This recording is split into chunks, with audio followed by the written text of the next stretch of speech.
Yo, yo, yo, yo, yo. Yo, Shooting the podcast, episode 68. You already know what it is. It's your boy H2O. can The hold on, hold Cameroon on. Goon. Can y'all hear me? I think either my headphones are low, or can you hear me on the mic? I can't. No, I can't Yo, hear yo, you. test, yo, yo. Okay.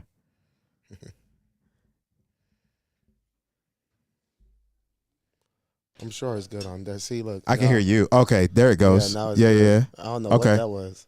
yeah. Yeah, now it's Okay. all clear. Yeah. I can hear it through the It's headphones like now. as soon as you got up and As soon opened as you that door, you're right. you got powers or something, Quincy. Yeah, yeah, that'll work. I mean, as long as it's going through, you know what I'm saying? Because I can hear my signal now. And we're gonna keep this as a part of the intro, by the way. So yeah, Yeah. Oh yeah. Now it really turned up. Yeah, that's what I Cameroon like. Goon. Okay. Cool. Horny Bet. here's a who. Choice D, all of the above. You already know what it is. Go ahead, cuz I'll tap it. It's your boy Giuliani. We are live at 2:30 ish in the afternoon on a Monday. You know, we usually don't do weekdays, but we here. Episode 68. It's your boy Giuliani. We're in the building. Yeah. We're here to talk about something. Oh, by the way, Quincy, did you get my clips? I sent them in the email. Okay, perfect. Yeah, we could just go in order with them. Not right now, but whenever. I'm just making sure you got them. But yeah, we here, man. We here. I don't think we have a format of how we're gonna go about talking about things today. No, we don't. But, I have a couple things I just want to bring up. Okay. You can go first, or I can go first. It don't matter. It doesn't matter. Either way. We can start with sports. Yeah, we could start light. Yeah. So You know what I'm saying? yeah, recent sports things is Shedeur is starting. Shedeur Sanders. Yeah. First game he started, he won. Yeah. Got a touchdown pass, threw Yeah. for 200 yards, This week, Hand clap for there you Shedeur. go. There you Hand go. clap. Everyone's sir. looking like the organizations are looking bad now because he Right. threw them all wrong. Right. Game 2, didn't get the W, but still looks solid, Still Right. threw another touchdown. Right. I don't think he had a pick this one. So there's that. Right. So he's showing progress. Mm-hmm. One time for the celebration. Yeah. So Yeah. What you think about his performances so far? I think there was a thing that they said that he's the first rookie to win their first game for the Browns since 1996 or something, or 1990. That was for the first game that he won. Yeah, his first game Right. he won. Like, he's the first starting rookie for the Browns. Since 1996 or 5 or something like that. And they've had, he's the 40th starting quarterback ever for the Browns since. Right. Since that time, he's the 40th. So, Man. he's already making a difference out there. Yeah. That's history. That's big Yeah, news. exactly. I think he's already, should be, he just, all he has to do is just not get too ahead of himself and start turning the ball over like crazy. That's all he has to do. Right. And you're going to see the progression show and everything else. Right. So, and it's interesting because it was between him and Cam Ward, and you see how the Titans look. Right. Jeez. Yeah. And Cam Ward's trying, but he don't look like that guy to actually carry him That's out why of that one. Mel Kiper had Shedeur Sanders at number 1. But NFL politics Yeah, exactly right. prevent that from happening. So, Shedeur in a way got Colin Kaepernick. I've said that before. You But- think it's his dad or him?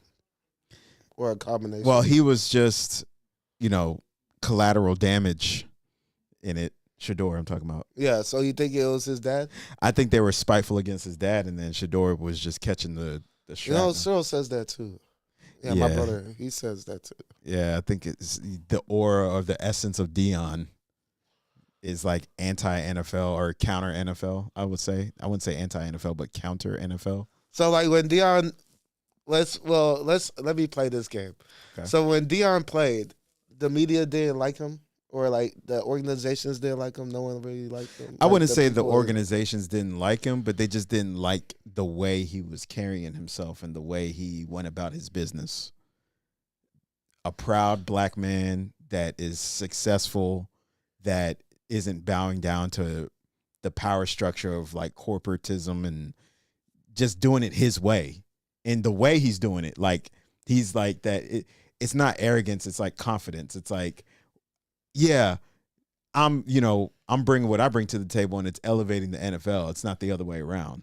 So You like see what you'll I'm saying? think the difference with him and like a Jordan. Jordan kind of still went by the book.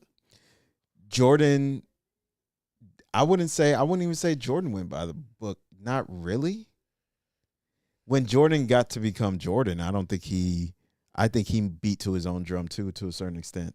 And the NBA just kind of followed because, Jordan was that dude. You think it's just different to follow in the NBA than in the NFL because there's more players? Yeah, because the players in the NBA have more power Mhm. than the NFL players.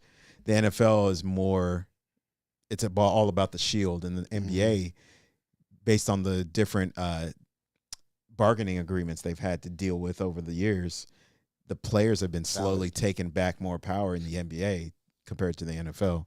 So that's, Valid. They're trying to shift it back though in the NBA. Like the owners are kind of trying to like shift that back. Yeah. Yeah, the players in the NBA definitely have more power to be able to move stuff and be able to make something shake compared to an NFL player. For sure. Yeah, if you even just look at the whenever like Kevin Durant coming to the Rockets, how that just changes the whole morale of how they everyone sees Houston as a contender, a threat. They were already seeing Houston as a threat last season because exactly. Houston finished number 2. Mm-hmm. Yeah, so now you got Durant, and it's like now it's like title. Yeah, now you got Durant, and you didn't even really change the roster that much. I mean, but what you lost, you gained Kevin Durant, Jalen Green, Dylan Brooks. Yep. And there was maybe someone else for Kevin Durant. And then also on top of that, you signed Capella back, and you still have Steven, you still have your core. Exactly. There. Yeah. So. And you see how that is night and day. Like, they always knew, like you said, because of last year and so on like that. Mm-hmm. They saw the Rockets were coming, but not like an actual championship contender. Just like a team that's going to always be in the playoffs or a team that always be, like, competitive. Yeah. But now it's like these fools going to snatch a ring. Yeah, I think they have a chance to come out the West. I really do. The West is tough, though. It is. OKC still pretty good. The Lakers are pretty good, too. Yeah, Spurs. I think the only thing that's going to hurt the Lakers, the thing that's going to hurt the Lakers the most is the lack of defense. Because in the playoffs, things slow down. It becomes more of half-court ball. And in half-court sets, you gotta be able to play defense. Yeah, you're going to have to hide players more. But. And then let's say the Rockets go up against the Lakers. Who's going to match up on Durant? Luka? Yeah, right. On D, he's not going to defend Durant, bro. Like, that's just not going to happen, bro. Like, it's just Austin Reeves can't do it. I mean, maybe LeBron, but LeBron is like, he can't do it. He ain't going to do it. Rui, or whatever his name is, he ain't going to do it. That's a bad matchup for the Lakers, to be honest. Well, who's going to stop Luka? Who's on the Rockets? Why am I drawing a blank right now? Because you're thinking Ahmed Thompson. Oh, Ahmed. Yeah. Hell yeah. Ahmed Thompson, he's a great defender. Yeah, but Luka, he's still cooking. But I'd rather take the Luka and Ahmed match over the Durant and whoever. Like, the discrepancy between someone guarding Durant is way far apart compared to the discrepancy in Luka and Ahmed Thompson. Like, I'll take my chances with Ahmed going against Luka rather than anybody on the Lakers defending Durant. I don't know. That's a hard one. because there's no Like premier. I just think Luka's that cold. I don't think there's any premier defender on the Lakers like that match up to Amen Thompson's defense. No, I kind of agree with you there. I mean, like, who's defending like Amen Thompson on the Lakers? Marcus Smart. Who? Marcus Smart. He's not at Marcus Smart. Like he's not a great defender. He's not on Amen Thompson's level. No, he's not because he's not as long. And he's not as athletic, and he's not as tenacious either. I don't think. Tenacious, I don't know. But we're kind of going semantics at this point. But not really, because this is an interesting point to make, because I just see this fool Luka play enough. But that fool makes some tough shots on some good defenders, man. And he's playing against Ame a lot too. So there's no way, and I mean no way, a Marcus Smart is guarding Kevin Durant. Kevin Durant's 6'11". No. He's Marcus Smart's like 6'4", 6'5". They just height alone. You're not you can't affect his shot. So like what he'll post you up. I'll give you that. He'll put you in the post because he weighs more than you, because he's so long and big and tall. Like, yeah, Durant, he's not being stopped by Marcus Smart, bro. No way. Yeah, I wasn't saying that. Now I know you weren't saying he was going to stop him, but you just mentioned the Lakers defenders, but yeah, I don't know if they have anybody that could, because if Luka has to play defense, that's going to affect his offense. He's going to. Luka actually been playing some defense this year. He actually has. But playing against Durant in a 7-game series? No, he's not going to be playing against Durant. They're not going to do that. They're not going to. Unless the Rockets force him to. Like, put him on some screens and then, like, have him switch on to Durant all the time. They're going to just hide. They got long enough players on the Lakers. They just got players. They're just going to throw at Durant. It's not really about stopping Durant. It's just that Durant's not going to be dropping 50 like that anymore. I don't think he will. I think he's capable of doing it on the Lakers, though. I think he could, but he's not going to. He's gonna get you like 25 to 35. Yeah, he'll probably average that. Yep. So, the thing is, Austin Rivers is unpredictable. Look, I'm just looking at the series right now. I think the Rockets will and I'm like, I want to say the Rockets will beat them in the series. Who's going to guard Şengün? Oh, yeah, they ain't. Şengün is a prototypical. He's Jokic light. That's the wild card for the Rockets is Şengün. Şengün is Jokic with a red jersey on. That's what he is. Yeah, he is. He's the primary playmaker. That's what I'm saying. Like, I don't think they have an answer for. Well, they don't have an answer for Durant or Şengün. I don't think that's. Well, yeah, Şengün, he's gonna you just throw people at them. They have enough players and athleticism to throw at them because they got Jackson Hayes and DeAndre Ayton and all them.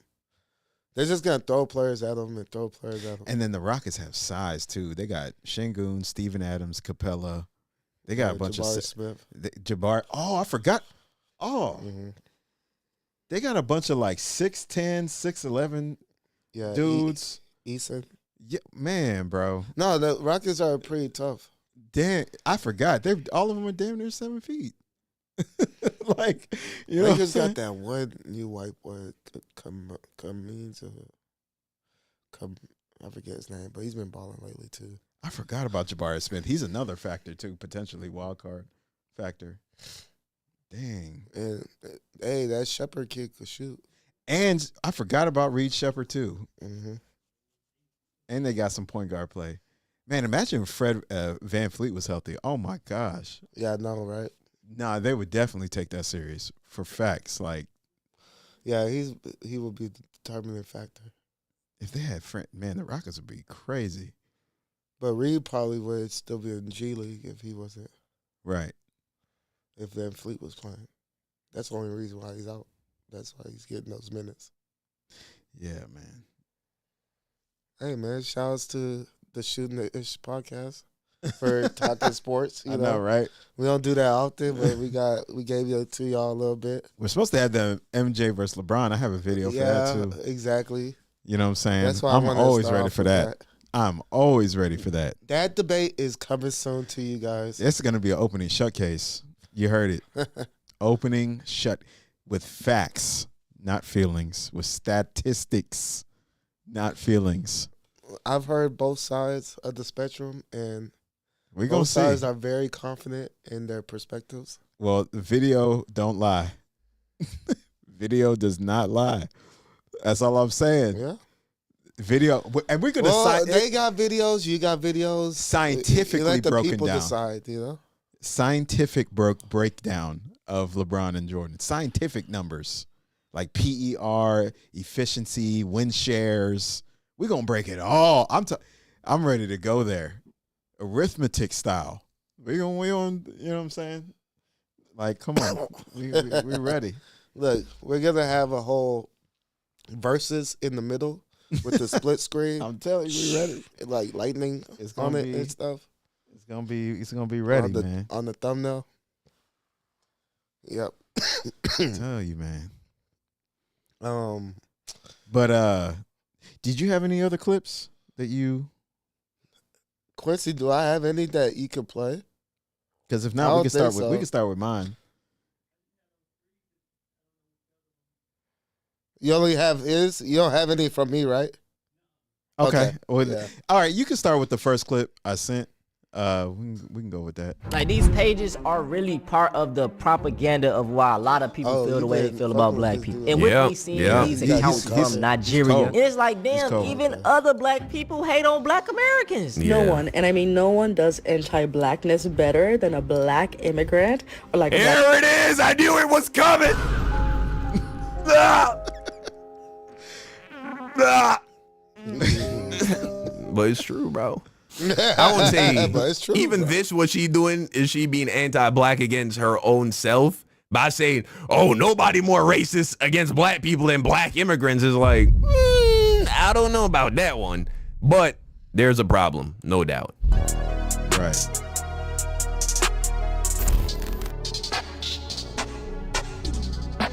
Black Americans versus the world. Video by Antonio Speaks. New Antonio Speaks just dropped. Let's go ahead and check it out.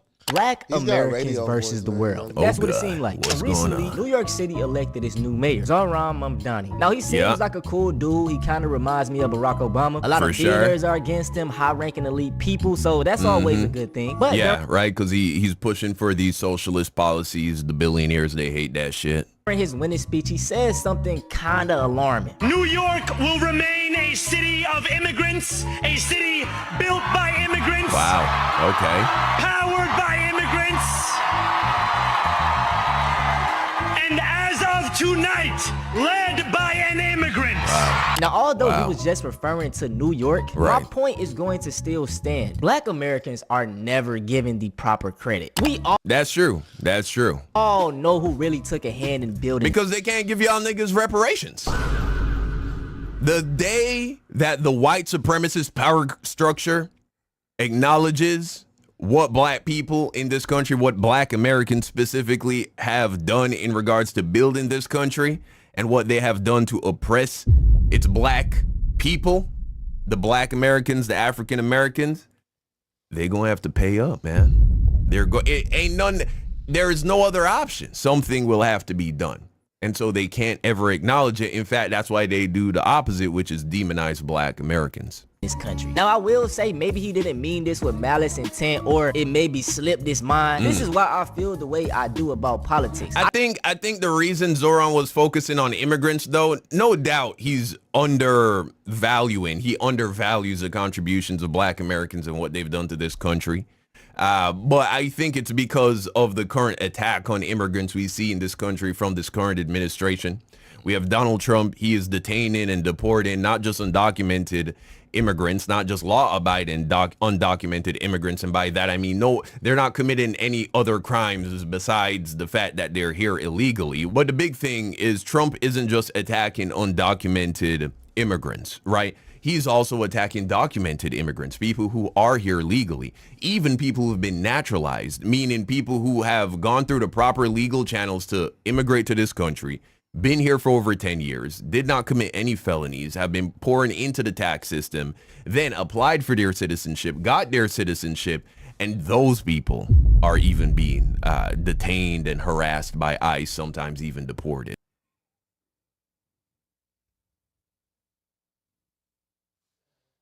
I know the video don't stop there, I don't think. Okay. Not commit any felonies, have been pouring into the tax system, then applied for their citizenship, got their citizenship, and those people are even being detained and harassed by ICE, sometimes even deported.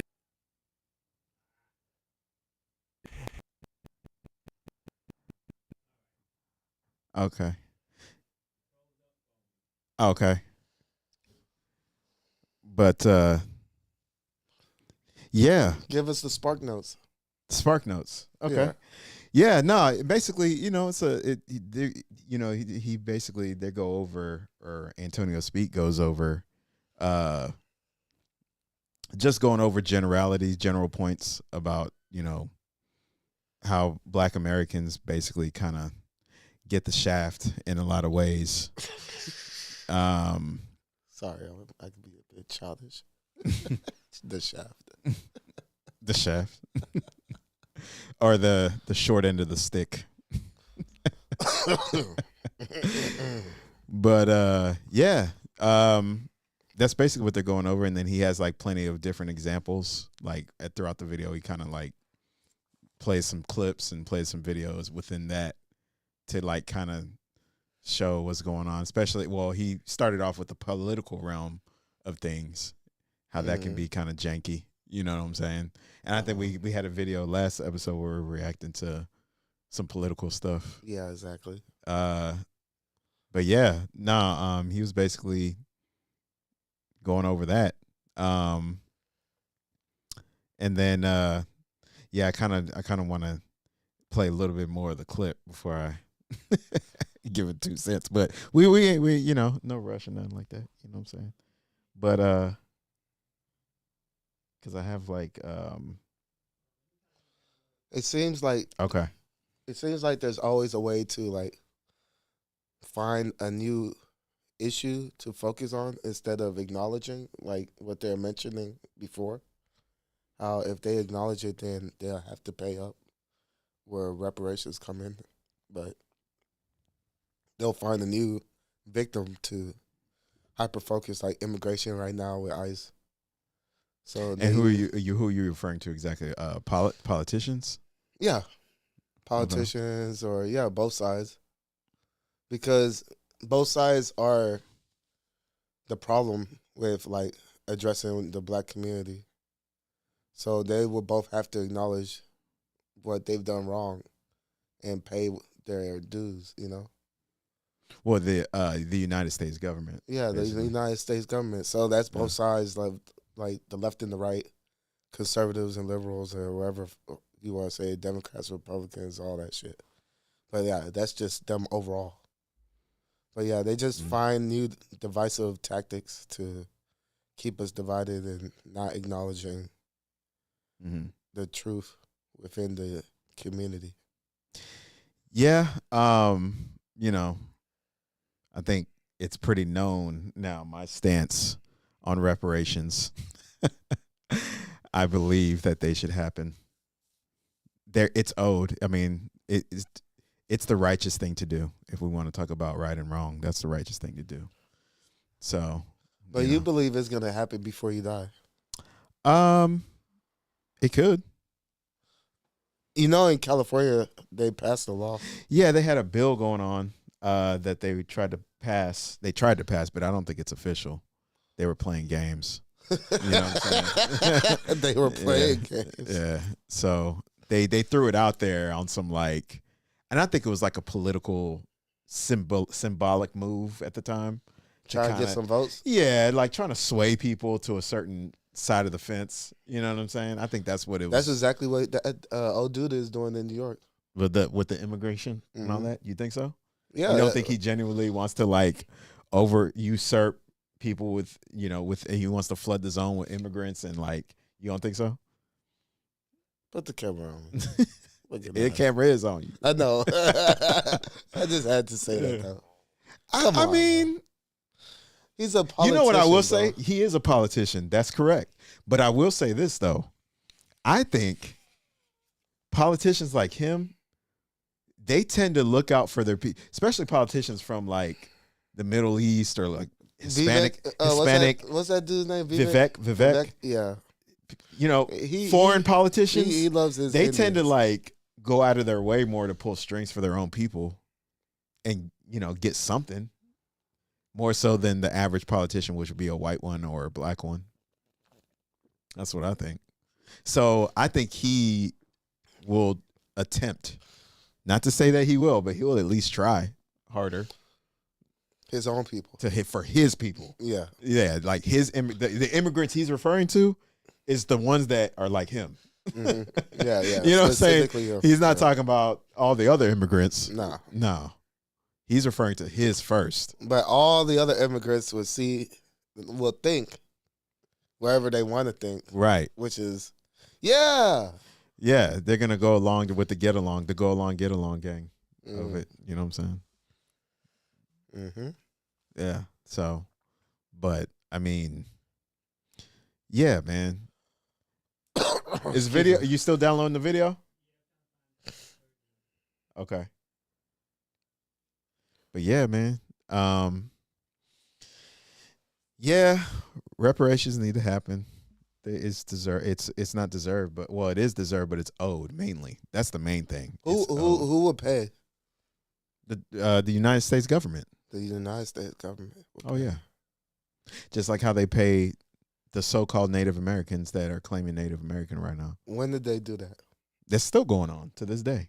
Your tax dollar, the federal taxes that you pay go to the Treasury, which then the Treasury disperses that into different avenues. Your taxpayer dollar. Okay. And which one came first? Between the slavery or the Native American thing? Like Pilgrims, Native American, all that. Plymouth Rock and. This dates back. This dates back to Trail of Tears, which was slavery was going on during that time. This goes back to that's why they had the Dawes Rolls to basically separate Native Americans from the general population, so they can divvy out reparations. That's what the Dawes Rolls was about. It was literally a census created to disperse reparations to Native Americans. But then you had what's called $5 Indians. That term comes from people paying census workers $5 under the table to put their names on the Dawes Rolls so they can get a bag, pretty much. So the Native Americans came first? It came around. It was around the same time as slavery, but the thing is that whoever was classified as a Native American was gonna get reparations when they were willing to be like, all right, since we did Native Americans dirty, we are still not acknowledging what we did in slavery, but we'll acknowledge what we did to Native Americans though, and just give them what they're due because we did what we did to them. It's a workaround. It's beating around the bush of what you really need to address. Well, okay, now I have two questions. First question, because I had an initial question, which is that shortly after the whole Christopher Columbus landing here and the getting them all sick and stuff and the Thanksgiving, all Columbus didn't land here. He never came to America. But like wherever that is. He came to the Caribbean. But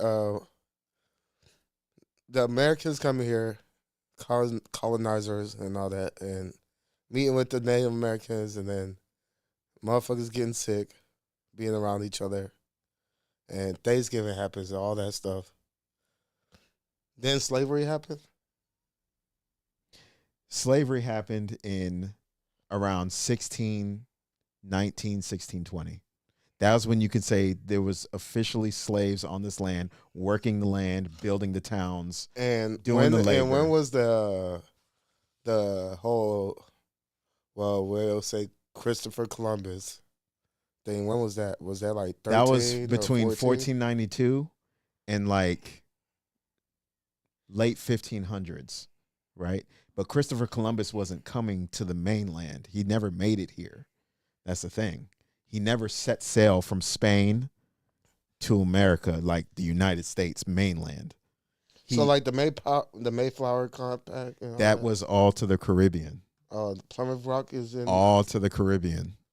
It says that? Yes. He did not land on mainland America. Nope. He sure did not. So is there a Plymouth Rock in the Caribbean? A Plymouth Rock in the Caribbean? Yeah, like the monument. What like is it Plymouth Rock like Plymouth Rock is in the United States, right? Yeah. Yeah.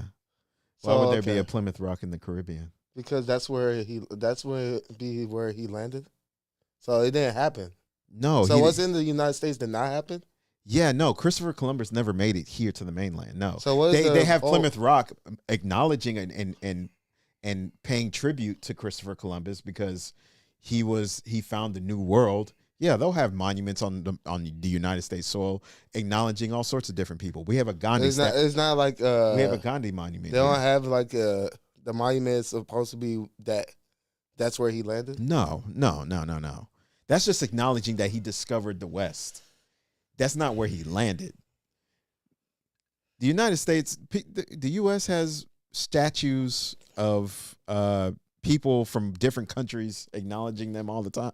There was a Gandhi statue in Atlanta until they replaced it with Martin Luther King, rightfully so. But yeah, that's an extreme that we will all know. But Gandhi was a racist bastard. Gandhi was racist as hell. He has a quote that he put out, a quote that you can look up talking about black people are inferior and like they're dirty and all this stuff. Real talk. You can look it up, bro. I swear. I promise you. Gandhi was talking foul out his mouth about black people. That's why I'm like, dude. Okay, Gandhi, you can get that work too, bro. Damn. Like, real talk. Like, I don't tolerate that nonsense.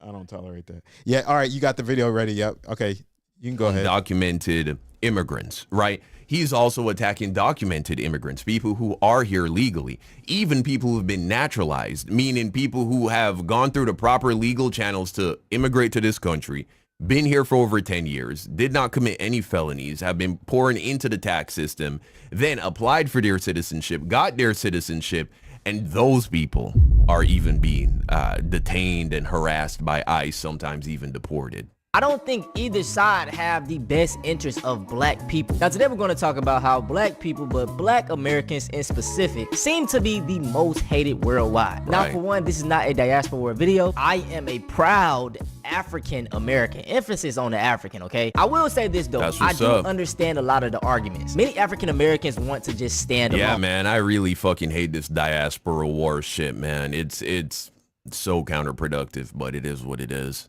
The same way that Jamaicans do or Haitians, we just want to be black Americans. Sure. Now the black American experience is very unique. The rights that our people have fought for and are continuing to fight for. Let's take DEI for example. The biggest beneficiary to that is white women. Crazy, right? And to bring back up immigrants, the reason that most of them are able to get into America is because of black That's true. A lot of people don't know that. Americans. So same thing with affirmative action. The primary beneficiaries of affirmative action are white women. It's a huge slap, or I should say were white women before they destroyed affirmative action. Slap in the face that most of these communities are anti-black. You know, black Americans are the only group that fights back against white supremacy. No other group fights back against white supremacy. Every other in America, that's without a doubt. In America, and I think that's because kind of what I was saying earlier, you see how quickly and easy it is for the people in power to turn on immigrants, and all of a sudden you could have been not breaking a single fucking law. And you're getting detained and deported by ICE. You've built your whole family. You got married. You have kids. And some fucking white guy in a mask can just like grab you and throw you in a truck and not even tell your family and just deport you. Bro, the shit is crazy. And so I think there is that fear in the hearts of a lot of immigrants that, man, I don't want to fuck up. Even if I'm an American citizen now, I don't know, man. With these people, you never fucking know how they gonna move with you. But secondly, they don't have the same connection and relationship with how racist America has been historically. And so they think that if they come and they move right and they play the game right, then they can just blend in even with white Americans and become as successful as them. And, you know, when you're trying to move up in a company, you don't want to fucking shake the boat and start criticizing the boss. You feel me? The group tries to like thread the line and like not say too much. But black Americans, they know from their history that it doesn't matter how hard they try to actually please the white man hates them just because the white racist man, I should say, the white supremacist. They hate you just because you're black. They hate you because you are evidence of the evils that they had committed in order to obtain the wealth that they have. Black Americans serve as a mirror to the evils of white supremacy, and they despise you all for that. Vic Ramaswamy's comic section, and it's just white people telling him to go back to India, that they don't want him here, calling him a G. You go through FBI Director Cash Patel's comic section on Twitter, and it's them doing the same thing, telling him to go back to India. He shouldn't be here. He shouldn't have the job. He's DEI. They're scared, bro. They don't want to rock the boat. The Asians don't fight back. Y'all can tell me if it's just me, but I just been feeling like this entire year I've been finding out that literally everybody... You know, it's so funny. You remember when the Stop Asian Crime shit was happening? The facts of the situation is the grand majority of hate crimes that were committed against Asians during that Stop Asian Hate situation were committed by white people. But yet the face of it, the face of the enemy in that during that time were black people. Crazy. Hates black Americans, even black people all around the world. And no shade, that's probably why our ancestors said all skin folk ain't kin folk. But at the same time, I feel like the way that people feel about... You know, she's not lying, bro. I mean, I don't think it's nearly as bad as social media makes it seem. Growing up, I never heard negative things about black Americans. You know what I'm saying? My mom married a man from St. Vincent, but he had moved to America, and that's where he met his first wife. His first wife was a black American woman, and he has black American children. And I remember when they came over to Jamaica to visit, I thought they were cool as fuck. They were like some of the coolest people I ever met. And then on top of that, there was this one dude named Mark who moved from America to Jamaica. His family was Jamaican, but he was born and raised in America. And he moved to Jamaica for, I don't know why. And he was like one of the most popular guys at school because he came from America. And so much like how social media and TV make shit seem way worse than it really is, I do believe that black Americans are being deceived to the extent of the anti-black sentiment held by black people in other nations. But I'm not going to pretend like it doesn't exist. It definitely does. Is the way they should actually feel about white people, because we didn't do anything to you. To start off this video, take a look at this screenshot. Why are the Latino numbers so high for Trump? Now, my personal experience... I couldn't tell you. I don't know. Experience with Latinos and Hispanics has been very chill for the most part. I live down south in South Carolina, so I don't experience Hispanics as often. So my experiences may be different from someone living in Texas or California. Can we just discuss the hidden animosity? Yeah, it's crazy. You know, in high school, some of my best friends were Hispanic. They were Dominican, they were Cuban. We don't really have that many Mexicans in Florida. That's where I went to high school. And yeah, but I've also experienced racism from Mexicans here in Texas. So definitely it is an issue, no doubt. Latino community has with the black people, bro. Because to be completely honest, man, you would think that being minorities would band us together. But the essays down in San Diego still acting like the Jim Crow laws are still in effect. Like, chill. These Houston Mexicans are racist. Wow. The Houston Latino people are racist. Hispanic people, they racist as fuck, bro. In my family, I'm the only one that got this texture hair. Like, I remember as a kid, like, I love my uncle, but he crazy. But I remember my uncle as a kid telling me, oh, like, you got that peasy hair and shit like that. Because everybody in my family got that slick shit. That you know what I'm saying? I never heard that. So right. I'm always thinking, I'm like, all right, my hair peasy, my hair bad. Peasy? I ain't never heard that shit before. And she taught me about I guess that's their version of nappy. Peasy. Wow. You know, hair textures. Now I'll be going down memory lane and shit. I'm like, damn. My family really used to be racist as shit. Used to?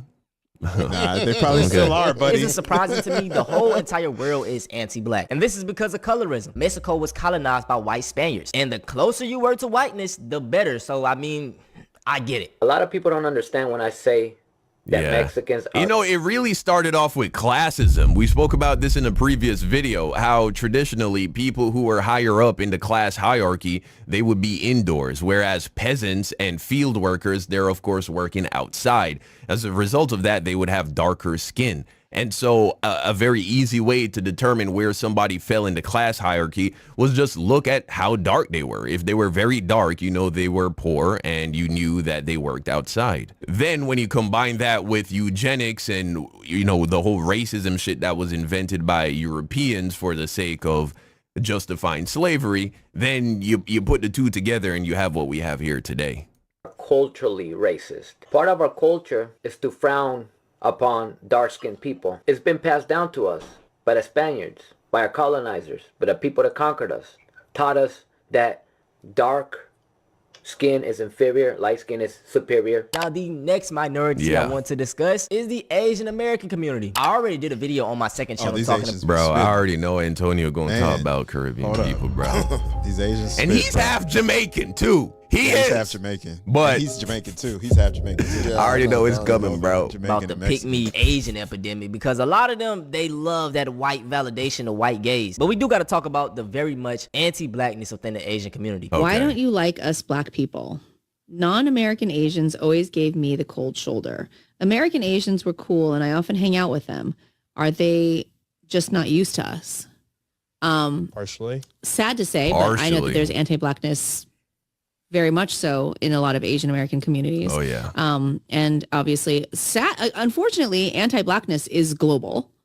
And I think... Yeah, I think a big part of it, not to cut this chick off, but I think a big part of it, too, is the Asians with the closest proximity to black people are Asians who open stores in lower income neighborhoods. Of course, we know that crime is more prevalent in lower income neighborhoods. And so the black people that they have the most experience with are the ones who are also the most likely to do things like steal from their store, you know, rob their store, shit like that. You know, they're hearing about the violence going on outside. They got to put up the shatterproof glass. They got to put the fucking grills on the storefront because shit, you know what I'm saying? Niggas might hit a lick. And so I think that has also, in combination with the negative propaganda that is pushed by the white supremacist power structure, I think those two things together have created that negative mindset in the minds of Asian people. I think it's a very long historical answer. Yeah. Some of it has to do with not being used to it. Okay, so colonization happened throughout the whole world when white colonizers took over Asia, Africa, all the other continents. And with that came the belief of anti-blackness that was instilled upon all of these communities. Right. Now, once those colonizations ended, you were left with this homogenized community where they don't know anyone who don't look like they're all white, all Asian, all South Asian, whatever it may be. And then all of a sudden you fast forward to having technology and Western media, because again, controlled by whiteness, is pushing out this message of that black communities are gangsters, do this, they do that. It's insane, but that's the power of Hollywood. Gets pushed out into the world in the form of movies and TV shows. And now you take this homogenized community who has learned anti-blackness through colonization and stuff like that, on top of the fact that it's then mixed with people who are learning about these races for the first time through fictionized television that is controlled by white media. Right. And then you have this biased look. So when they meet black people for the first time, they're having to reconcile what they have been essentially brainwashed into thinking versus then trying to figure out what that means when they meet you and they're like, but you're not any of these things. This claim, unsupported by facts, is the result of a well-funded misinformation campaign scapegoating black people for anti-Asian violence. The president, who spread anti-Asian rhetoric that led to the increase in anti-Asian violence, not black. Robert Aaron Long, not black. The guy in New York City who attacked 7 Asian American women in one afternoon, not black. And while Asian Americans did experience the greatest percent increase in hate crimes, do you know who experienced the greatest increase in incidents of hate crime during that same period of time? Black people. The anime community can be pretty racist. And that's not just coming from like black cosplayers getting comments like, "Oh, this character isn't black." But even within the man, R.I.P. to Ashley, man. We spoke about what happened to Ashley earlier this week, a young black cosplayer who by some ended up, freaking bastards, tapping out permanently because of just the onslaught of bullying and hate she got in the anime community from white incel musty racists. representations of black or darker skinned people in anime. For example, this, whatever the fuck this is. Wow. This. Jesus, man. The list goes on. Now, there was recently an incident that happened on TikTok where an Asian woman, actually she was mixed with white, so she was a mixed Asian woman, and she was discussing how whenever she goes to, an Asian grocery store, she side-eyes the white people. I really am a nice person, but I can't stop myself from giving snark to the white people at Asian grocery stores. I'm sorry, I'm not sorry. I can't stop doing it. Like, I just side eye every time I see you there. What are you doing here? As a young black man, I understood her. It's the same sentiment that I say all the time. It's ghetto or it's cool until a white person does it. With us, our rap music is always demonized. The way we dress is demonized. But then when they do it, it's trendy, it's cool. This is the same way a lot of Asians feel. Throughout history, they always made fun of them, saying, oh, they're eating cats and dogs, they're doing this and that. Now you want to go shop at their stores and eat like them. Okay, I understand your pain. But like expected, y'all, some of the biggest Asian creators on TikTok came out and defended they white people. I just saw this hideous video by this Asian American content creator who basically confessed she side eyes and judges any non-Asian patrons when she goes to whatever version of Asian grocery store she visits. I find this content to be so freaking tone deaf and disgusting. I can't tell if you were just joking, but you should take this down immediately. The thing is, we all are foreigners in other people's spaces too, which means that we all experience feeling like a fish out of water. Now, like I stated, I'm not Asian, and I felt where she was coming from. Seeing those other creative videos kind of enraged me. I'm like, bruh, stop tap dancing for them folks. I stand with H-Mart Girl. I stand with side-eyeing white people who come into Asian spaces after spending decades, i.e. my entire childhood, watching them make fun of my food. Some of the big Asian creators who are like piling onto that girl, they be married to white men. They got that white man by making themselves small, bringing him to dim sum, bringing him to the community center, bringing him to Chinese school. I kind of roll my eyes even more at these creators because one of them has a white husband, the other one mostly dates white people,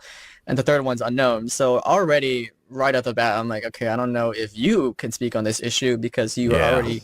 they be tap dancing, man. A bit biased, and I'm sure you want your husband's age. 5 minutes of being stared at in a grocery store, it will never be oppressive. I'm not gonna lie, they're the most wishy-washy. I think that's the nuance. Yeah, look, it's very difficult, I imagine, to call out white supremacy when you're married to a white woman you can stop or a white man. Because I want to get to the other ones are much shorter, but you can stop. I just wanted those.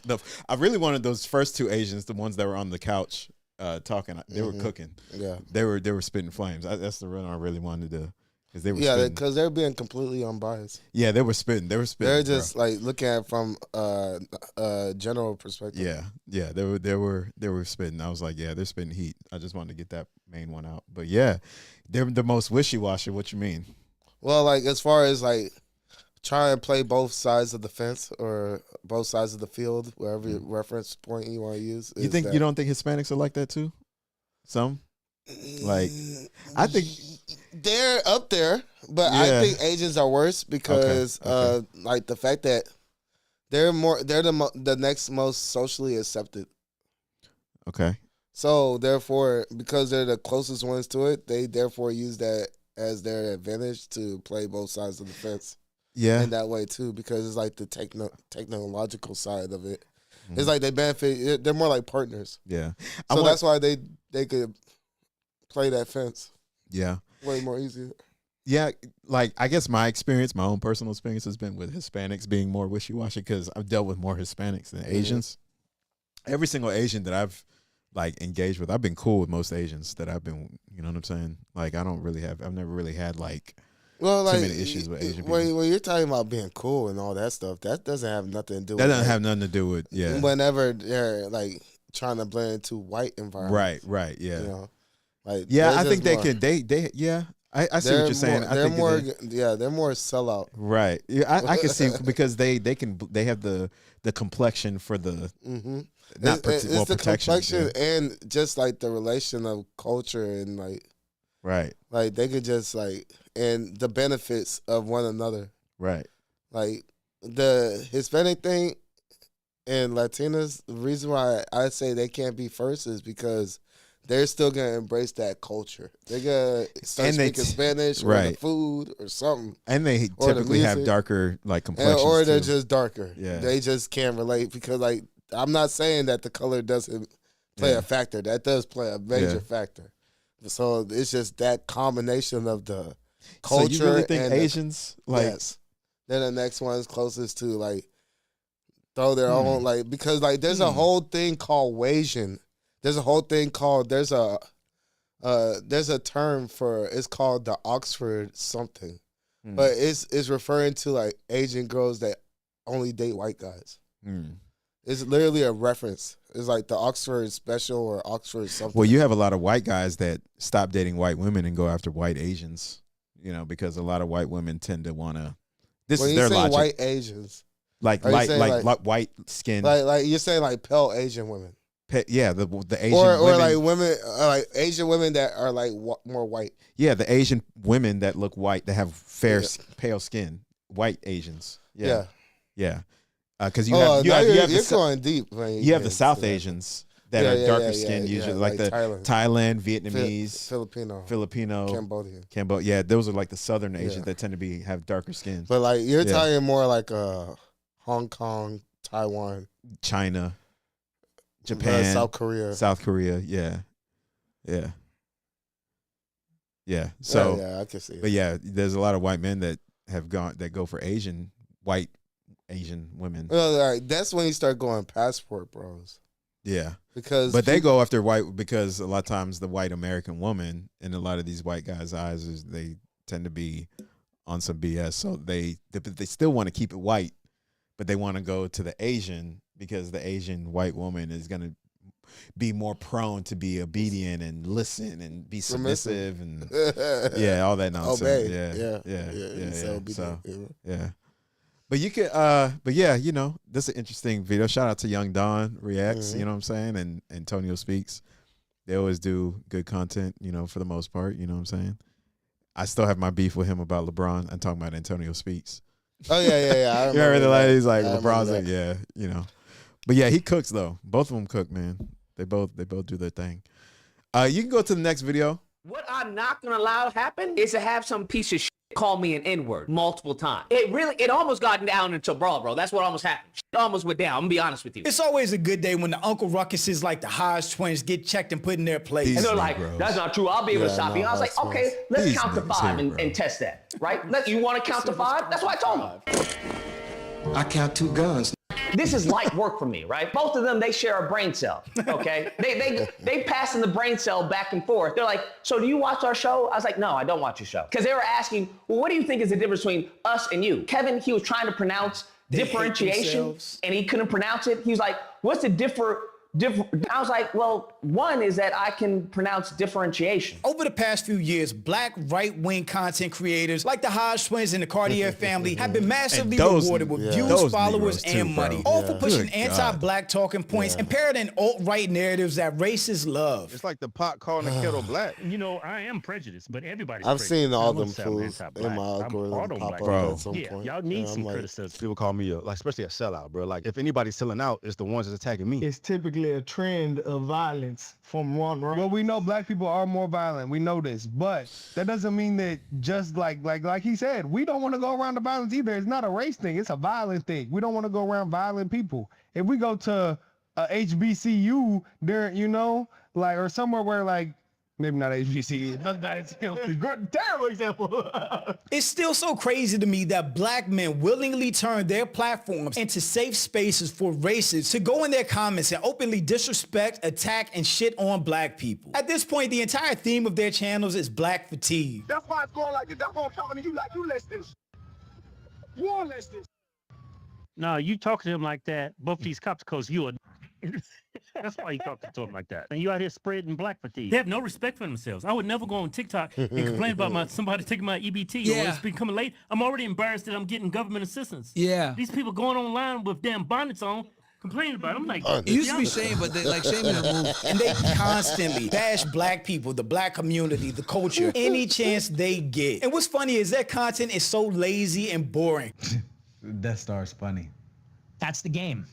That's funny. I just don't think. Hey, the people out there, if you get offended by that, but then you go and you listen to rap and they talk about killing each other and they really do it, then that you stepping over pennies to pick up, or you stepping over dollars to pick up pennies. Like we just saw this video with Taraji P. Henson. We got that video? Yeah, it's just like the stupidity amongst black liberal women, man, and brainwashing people that look up to them, especially they're stars. People listen to them. Well, that's what I say. There's an infrastructure built to like just keep the black. Yeah, y'all got that video? The only entertainment value for anybody watching it would be their anti-black sentiments and them throwing black people under the bus while trying to prove to these white conservatives that don't respect them anyway that they're the good ones. To be honest, I don't want to live in in the United States of America if it's not majority white. Once it becomes majority non-white, it's gonna be a much different country. It's gonna be a much different country. I understand that feel wholeheartedly because I don't want to live in a country that's majority non-white because it would systematically change our country. So of course people like the Hodge twins crumbled in real life when they had somebody like Lucas on their podcast and he checked them for the disrespect of black people. Why don't you go to Africa? Since we was kings and everything. I was like, why are y'all saying it like that, right? Are you aware of the history of Africa? Were there not kings in Africa? And he was like, I don't care about Africa. And why are you talking? Why you have Africa in your mouth if you don't know anything about Africa, huh? Facts. But I'm Jew. Welcome to the channel. Please like and share the video. Don't forget to sub. Now, let's get into it. I did a podcast with the Hodge twins about a few days ago, okay? And it got pretty heated because they got exposed, right? I made them look like Tweedledee and Tweedledum. I made them look like the Sambo soldiers that they are. It don't take much to make the Hodge twins look dumb because they are not very articulate. They are the definition. I like Amazing Lucas too. He goes hard. So he to even be flames. into politics and never know what they're talking about has always been funny to me. But conservatives don't need much from tokens like that. They only need them to shit on black people so that they can get in the comments and do it too. And they hit me up. I'm like, yo, what are we talking about? He's like, okay, we're gonna be talking about this. Let's get a date. I'm like, bet, right? I'm in LA, they in Vegas.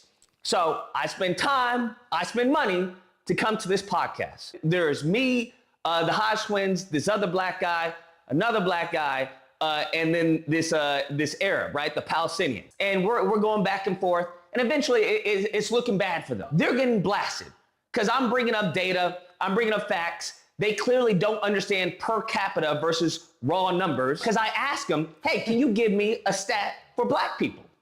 And they're like, 1350, 13%. I'm like, okay, watch this. Can you give me a stat for white people?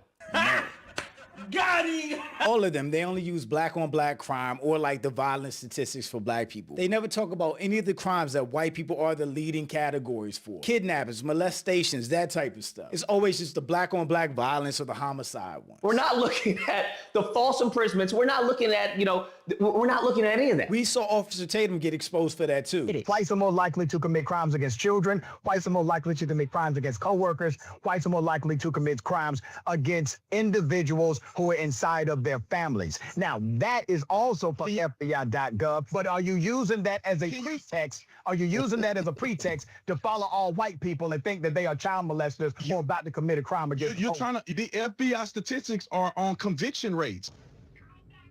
The FBI no, it is not, brother. You need to people can go out and do the research. Not based on conviction rates. People can go out and do the research for themselves. They sure the can. Research that I've seen, not being honest.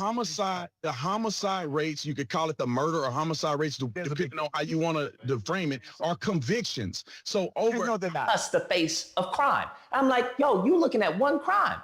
We look at a litany of things, right? And I go and tell them, you name me the black person that caused your interest rates to go up. You name me the black person that caused the depression.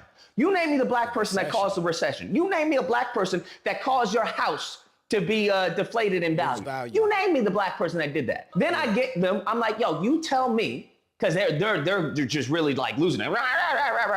This is light work for me, right? This is because both of them share a brain cell. Okay, they passing the brain cell back and forth so they can talk to me. It is really interesting that they have a platform as big as they do. I know they already had a platform and a following from the gym stuff and working out, but the fact that they have a political based platform, because they never make any good points between the two of them. They're not really articulate. They don't have anything really interesting to say other than to talk shit about black people. And the Cartier family is the exact same way. I'm like I'm not even worried at all. So I asked him again, I'm like, yo, can you name me how black racism, because that's what they want to say, oh, everyone's racist. Okay, I was like, can you name me how black racism has negatively impacted white people as a whole? Whenever people bring up black people are racist, how does black people being racist or not liking white people hurt them in any way? How does it hurt their job or business opportunities? How does it hurt their borrowing? Anything. It doesn't. Because black people generally aren't in positions of power where even if they disliked or hated a white person, that they could hurt them economically. Racism implies you have not just prejudice, but the power to do something with that prejudice. You know, I may say I hate you. I hate white people. I hate them. It's not going to change you getting that loan. I can hate you all the way to the bank. That whereas white racism says, not only do I not like you, but I'm going to change the impact of where you can live. I'm going to determine with that racism where your powers are. You following me? Whereas this entire structure in the United States is built on systematic racism, where it favors white people and hurts black people generally. This mofo brings up, well, what about... What about this story with the white girl and everything? I'm like, that's anecdotal.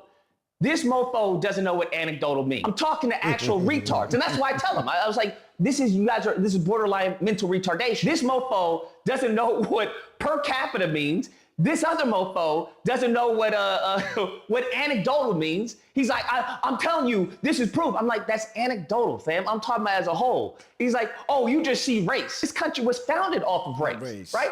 We look at the 1790 Naturalization Act. Y'all know what that is? No.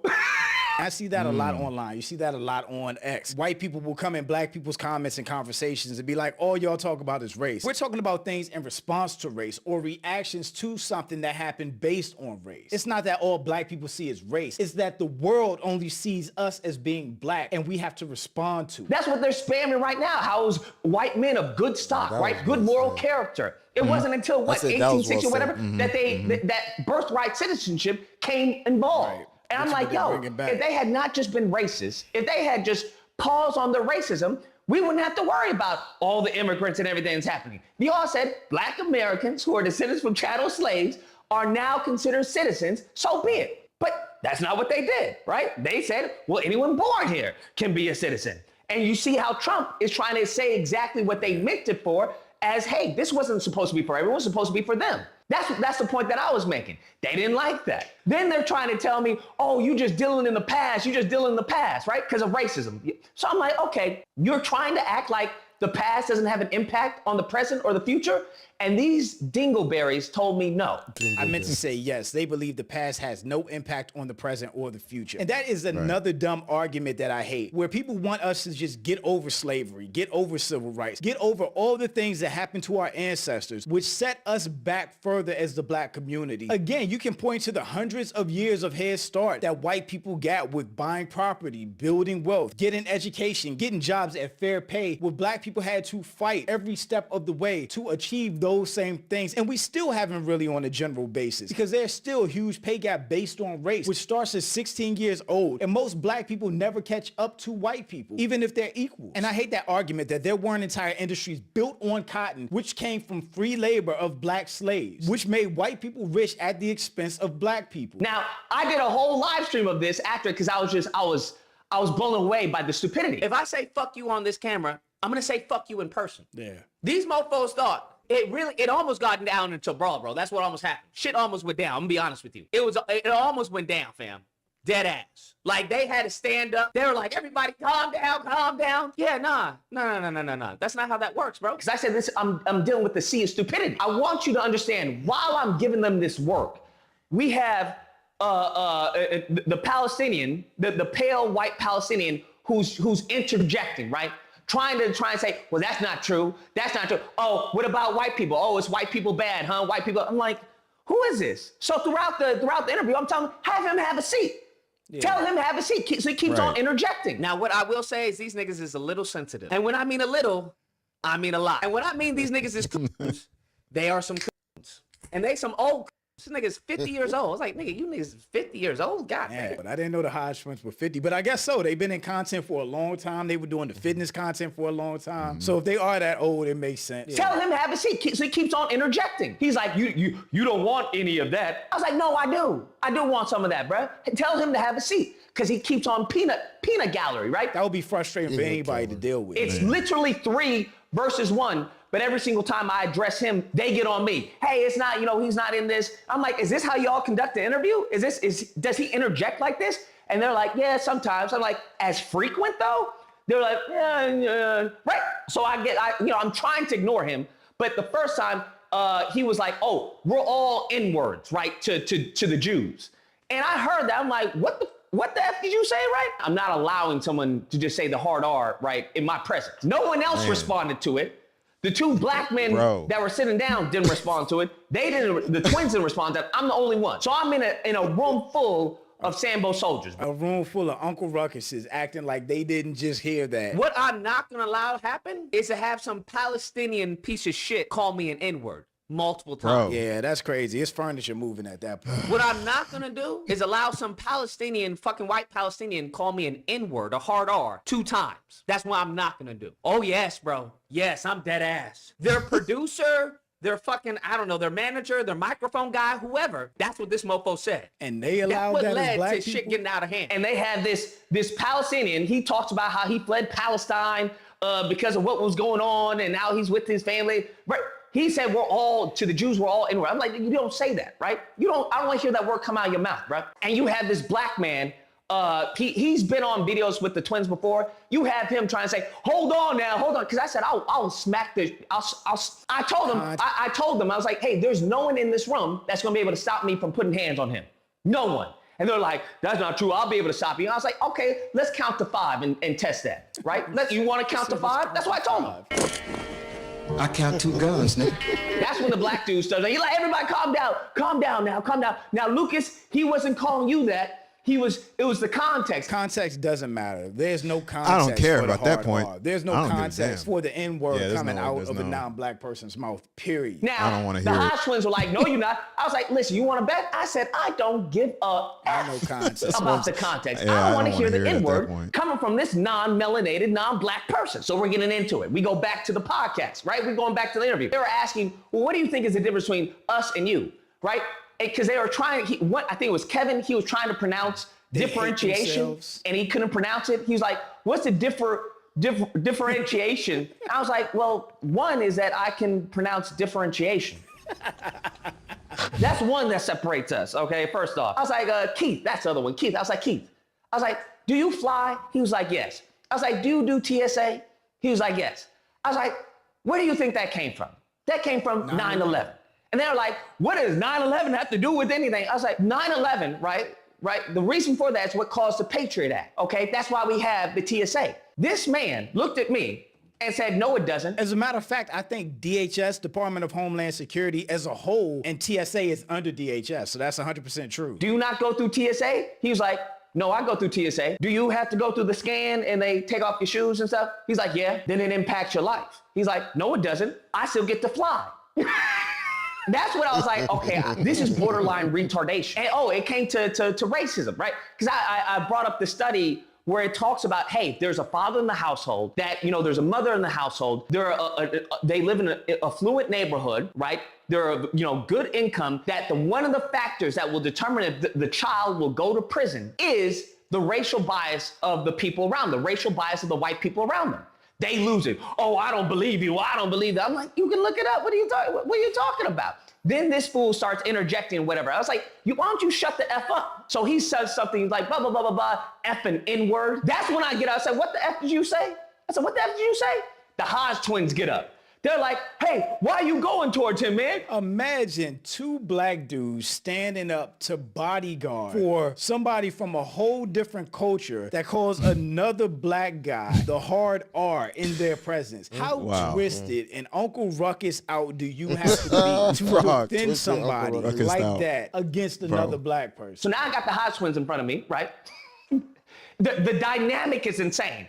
I got two black men, right, in front of me protecting a pale Arab Palestinian who had just called me a hard R. And he was trying to say, why are you getting so upset? Why are you getting so upset? This is what the Arab guy is saying to me. I'm like, why don't you? I was like, stand on 10, be a man, say what you said. Didn't you say it? He was like, yeah, I said it. And that's when the Hodgman was like, it's just a word. Uncle Ruckus, it's just a word. That word is the last word that so many black people heard when they were lynched or set on fire or drugged by a truck or shot or stabbed or beat to death. It's not just a word, especially when it's used by a non-black person in a form of hatred. Then we get into the conversation about it's just a word. He's like, you can't allow that word to impact you. That's the whole point of freaking words, is that they have meanings, right? If I'm getting upset by the words he's using, that doesn't mean that it's controlling me. That means he is trying to communicate to me, and I understand what he is trying to communicate. This fool Keith is like, well, that's not true. That's a different thing. He's like, you try to conflate things. You try to conflate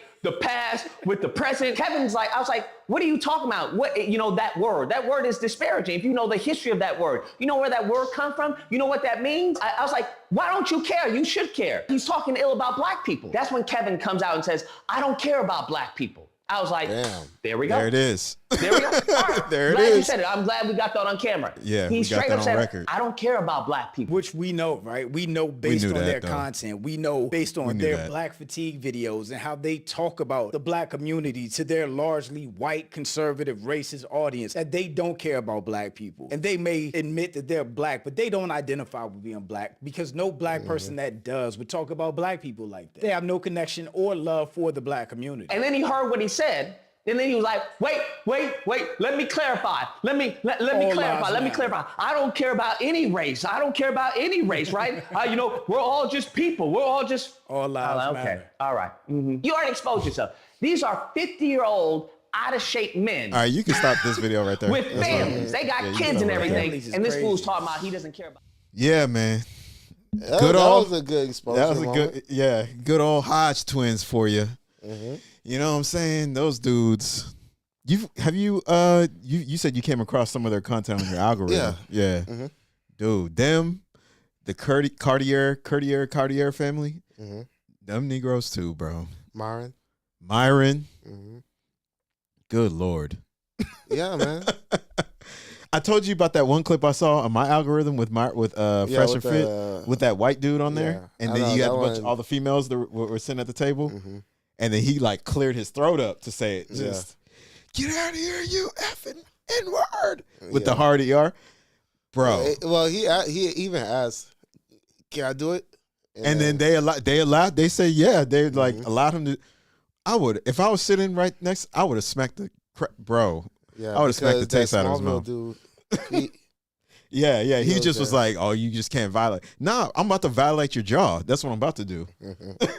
I'm about to, you know what I'm saying? I wouldn't say it at that point. I mean, yeah. Yeah, the thing is, they were supposedly streaming. They're recording, even if it wasn't streaming, live streaming, but it was they're recording to post later, premiere or whatever. And yeah, that multiple times that he. Because Middle Eastern, a lot of other races, have a wide range of pigmentation. So they can look white, they can look black, and all in between shades. So he was clearly, as elaborated and explained, a white-looking Palestinian. So that plays a factor. Mm-hmm. If he was a darker one, it might not even hit the same. Maybe just that not alone, but still, it's still the principle. But just that alone does play a factor. I was just including that in the fact that he felt so comfortable doing it. So comfortable, and then you're working for black folks. Yeah, and still the rest of the room were black. But he still felt, even if they weren't full black, they were some tone of, you could tell they had black in it. And you felt that comfortable with the hard ER. Yeah, exactly. It's the one thing just is my nigga. Yeah, but then black people we're not don't even gonna say on YouTube, right? Black people don't even black. Exactly. But even amongst ourselves in personal spaces, when do you ever hear black people using a hard ER on some casual, not in a joking fashion? Because obviously, if you're in a joking setting, that's different. But if we're just chilling, being on some serious, just chilling, we're not gonna say my hard ER. Like we don't say that. Like, the type of conversation they were having, it wasn't like a joking manner, Right? In a hard ER. But even in serious matter situation, black people amongst themselves don't use hard ER to each other. We say my nigga, like we don't say ER. Even if like, you're beefing with a nigga.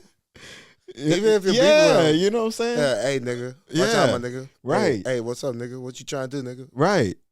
We don't ever use. That's how you know the hard ER. That's something Even else. if dude. you're ready to beat that nigga ass. Right.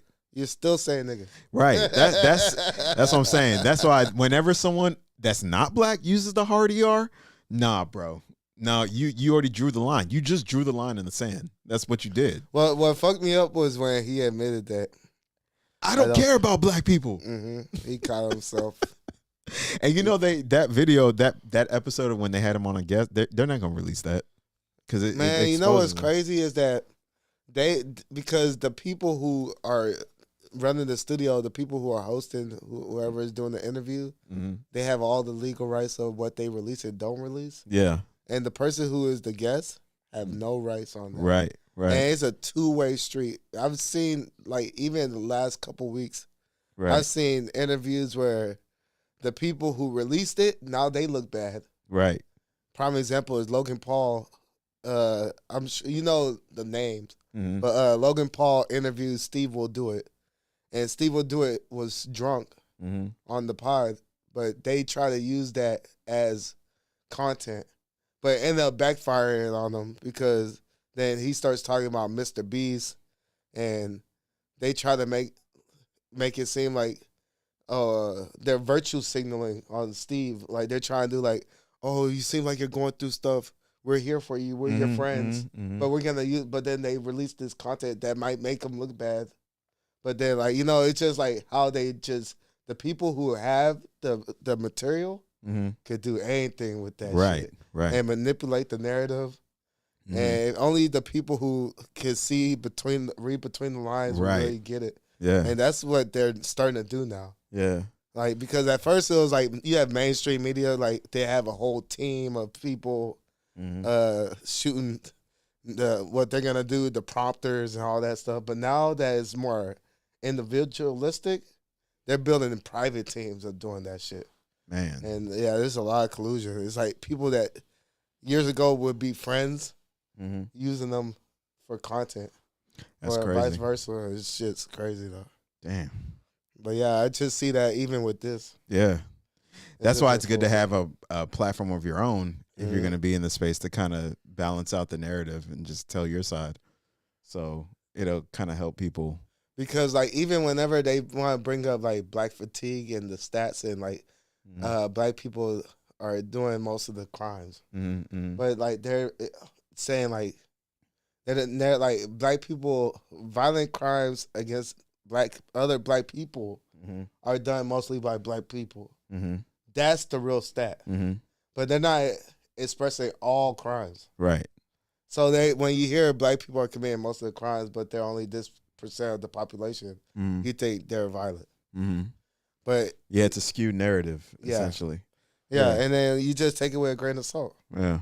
Yeah, it's such a manipulation. And then the more people that are echoing that same thing, if they have their different platforms, but then they say the same thing, then it just sounds like gospel at that point. Yeah, it's like the lie turns into, or the skewed narrative turns into the actual narrative. What really hit me on how bad it was whenever Steven Crowder was recently at that black barber. Oh yeah, shop. Yeah. And then he started talking like they actually started combating against each other. Yeah. And everything that Steven Crowder would try to bring up as a point was like some skewed statistic. Yeah. And Steven like, Crowder, that dude, he's another one. And I was just like, damn, That's these fools right here there. be selling dreams, man. And the thing is, there's a lot of people that eat that shit. Yeah, because they just don't know any better. They don't know. They haven't done their own due diligence to research. You know. But I have one last clip. This is a lot shorter. A lot shorter. It's by Godfrey. It's a Godfrey clip. He has his own podcast with one of his I should use Godfrey reacted to Akash. Yeah. Oh yeah. Because Godfrey, I like Godfrey, man. Shout out to Godfrey, man. That's the dude. He's a writer. Like that dude, he's awesome. The dude's great. But yeah, man. He has a podcast with one of his other African homies. He's an actor. The other guy. I've seen him in some movies before. I just don't remember his name. But yeah, you could play the last clip with Godfrey. If you got it. I don't know if he Quincy? Or maybe he's Quincy? Yeah, he might have went to the restroom or something. But yeah, yeah, man. That yeah, it's been a reactive show so far. Yeah. I was just thinking about some things. Yeah, I've been just some clips, being reacting to some clips. Quincy, you over there? Oh yeah. If you could play the last clip, it's a short clip. The Civil Rights Bill is the reason why our parents got to come over here. 1964, Lyndon Baines Johnson, who was one of the most racist son of a bitches on the planet, had to sign that civil rights. But Martin Luther King is sitting right next to him. Right. Yeah. So that is the reason why Koreans can come here. Koreans, Indians, Arabs, Nigerians. It's because of the Civil Rights Bill. Right. It's because of African Americans, foundational background, coming in here, busting their ass, being treated like shit, being hung, lynched. Jim Crow, from slavery was Jim Crow, segregation, Reconstruction, being promised that they were going to get this, fighting every war. They've been, black people have fought in every single war and still being disrespected, not being able to buy homes. You understand? Burning up of black towns. And people go, well, why ain't they? They saw opportunities. There were black Wall Streets. There were black banks, black hospitals, and they came and burned it. Black excellence. Black excellence. They came and burned it because a white woman said somebody raped them and they never did because a white woman lied. So this whole myth of African Americans not seeing opportunity, they did see opportunity, but you imagine, just like colonization in Africa, but imagine everywhere you go, someone is running you out of town. Someone's trying to kill your son from going to school. So it's African Americans see opportunities, but the way the ghettos, first of all, you know where the word ghetto comes from, right? It's an Italian word. Okay. And there was the island of Ghetto in Venice where they kept Jewish people. That's where ghetto comes from. They kept Jews on the island of Ghetto in Venice, kept them there like a ghetto. And then it transferred over to America. Because everybody was in the ghettos at one time. Italians, Irish, and every black person wasn't a slave. There were black people that were here in America already. They were already here. They were not, I know some black people that are like, I'm not a descendant of slaves. We were already here. You know that black people were already here. Black people already traveled it. Yeah. Like all over the world. We were already, our black presence is everywhere. Mexico, go to Mexico. You see black, Oaxaca, Mexico, 200,000 Africans, there's black Mexicans in Oaxaca. There's Oaxaca restaurants in LA. Oaxaca, Mexico, black Mexicans. And Mexicans actually helped slaves, black slaves back in the day, in the 1800s. They helped slaves. That's why when you see Mexicans and blacks clash, I go, you don't know your history. They don't know the history. And if you remove mayate, what? Do you know the history of us? You helped black slaves back in the day, but they make sure they shut all that shit down so they don't. So this doesn't happen. Keep all that fighting. If this happens, game over. You know what I mean? With Asians, if they really like, yo, we are from Africa. Damn. Do you know? Watch this. Our connection to Japan is amazing. When I was in Tokyo, I'm walking past. I go, man. I noticed Japanese are similar to Nigerians. Their names. Fumi is a Japanese name. Fumi is a Yoruba name. Same spelling. I said, what's going on? I walked past this store. It said Chukuwa. It spells like my name except the M is missing. I go, the hell? I said, I'm Chukua.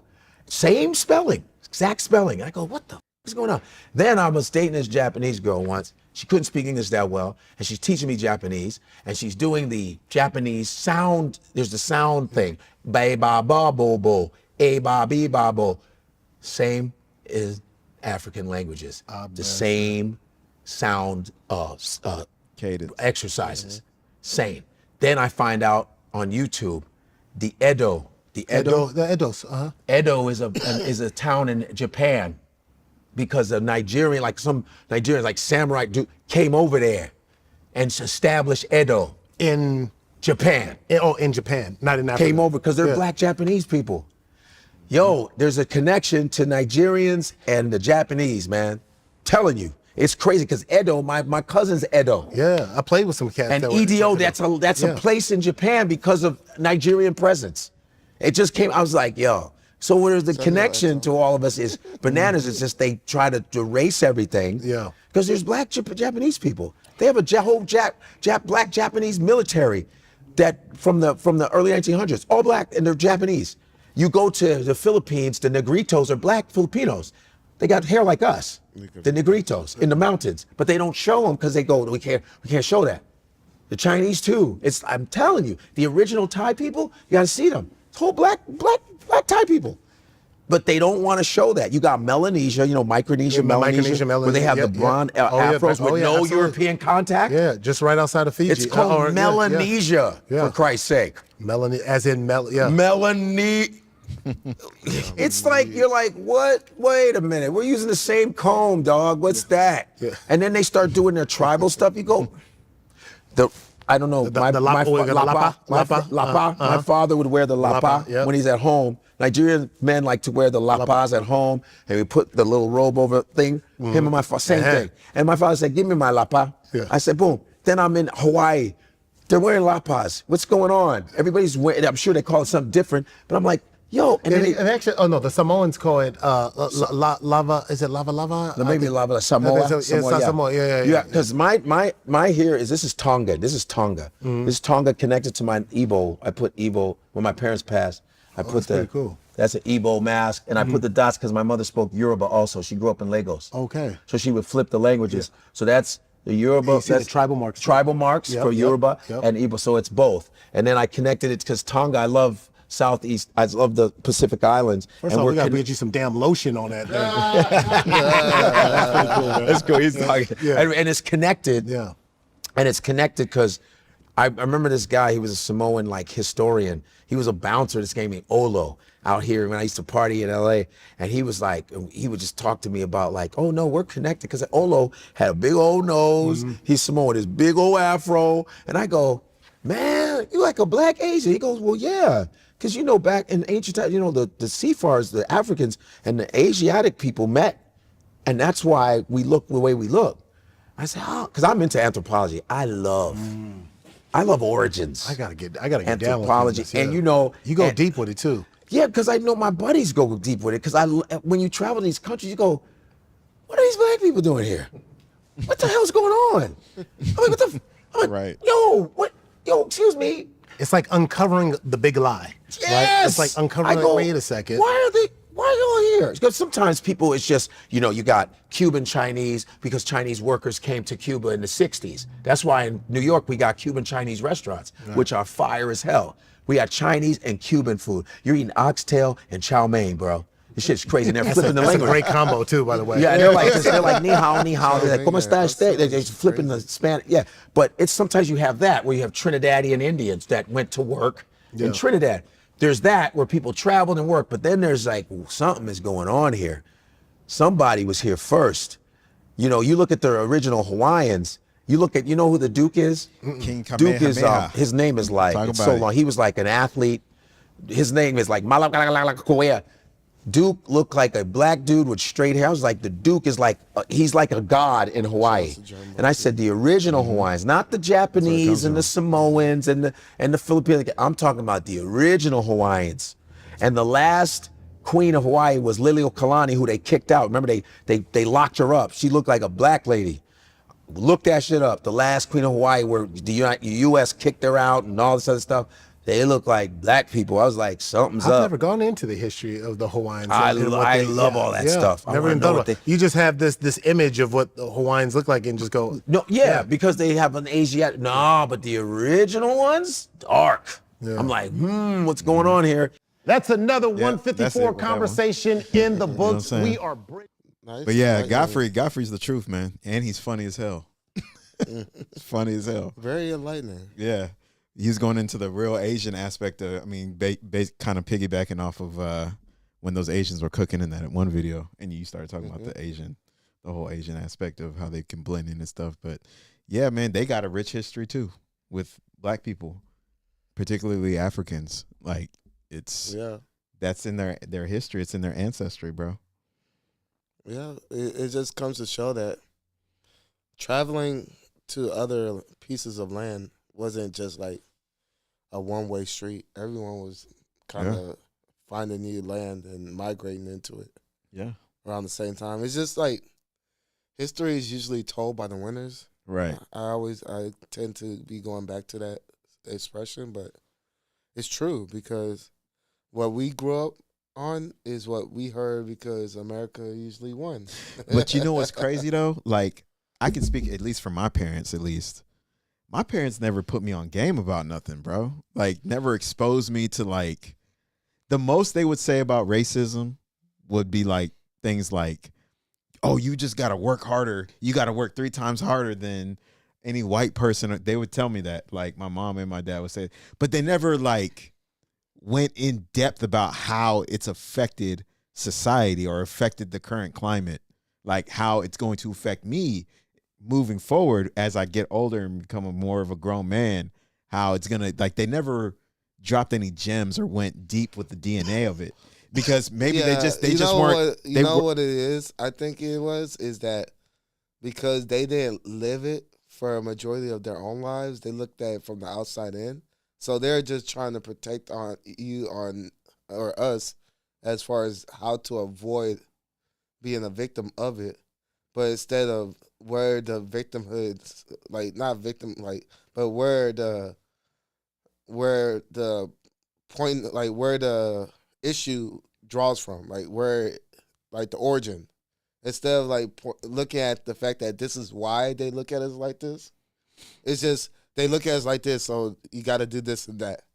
But we would like to know the reason, right? So, and then. And I think the way my parents came at it was more of like a very individualistic kind of like angle. They weren't trying to factor in anybody else that I would interact with community wise. Like, because when I step out into the world, I'm not just going to be solo. Obviously, I'm going to engage with other people. I'm going to engage with other people that look like me. They're looking out for your best interests. Right. They're being very individual. But then once I step out into the world, a lot of my opportunities are going to be like community based. Or I'm going to have to network. I was going to say that comes from the fact that they weren't born into it, or they just never were a part of communities like that. Well, but that would also come from the fact that they weren't born into. Yeah, America. My dad is from England. My mom's from Africa, but both my parents are Cameroonian. Like, they weren't born into. My dad's mom is white. They had to, like they came into America. Or like came into any type of Western civilization, well, as selfish. I don't mean to say, but like more of a. That's what my parents. Mindset. They weren't thinking like people like me. They're just thinking me. That's and selfish. then me became Then me became to we once they found someone else to share that with. But it was never more than them.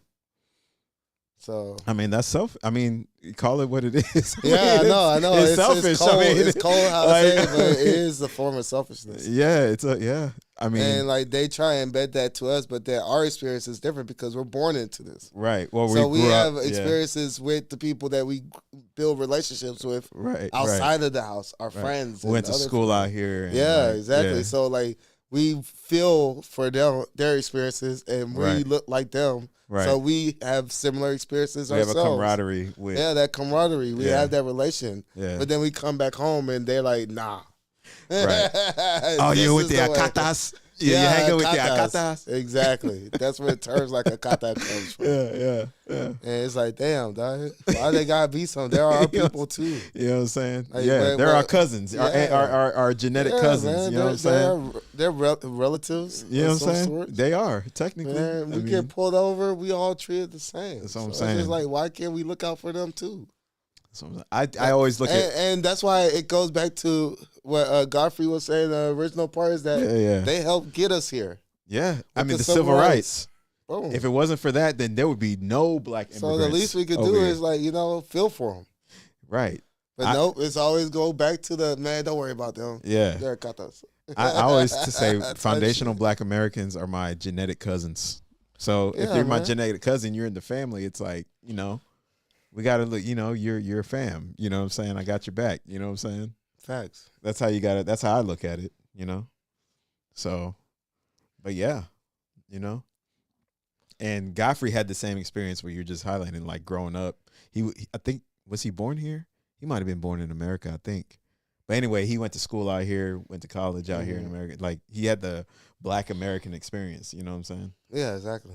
But he's Nigerian, Like his household was still Nigerian, right? Yeah, exactly. Same. Yeah. My household was still Cameroonian, but once I was at home, right, I was American as fuck. I was black. Right. I was straight black. Right. Anywhere else. Only when you heard my name that you knew I wasn't black. Right. But everything about me, from the way I speak, the way I look, the way I dress, black. Mm-hmm. Yeah. Through and through. Yeah. And even if the way I speak isn't hood, it was still American. Therefore black. Because you look at me and you hear me speak, I just sound like a proper speaking black person. Still black, dog. Right. So I just can't get past that point. Yeah. So, I like that podcast, by the way. I don't know if you've heard of it, that one that Godfrey's on with his friend. That's I have not heard of that one. Yeah, it's a good one. Those are some enlightening clips you had. But they have like a lot of it's very African centric. Okay. It's called 154. I don't know what that means, but it's the Nigerian colors on the logo. So, I see. Yeah. Okay. But yeah, it's a good embracing the one. culture. Yeah. I thought I'd put that on there, you know what I'm saying, and react to Makes it, you up. know what I'm saying? But yeah, you know what I'm saying? We are at the end. Exactly. We actually done good on time. Yeah, we've done good on time this time. You know what I'm saying? Exactly. Look at that. Smooth, chill yet progressive. Right. Episode, Mm-hmm.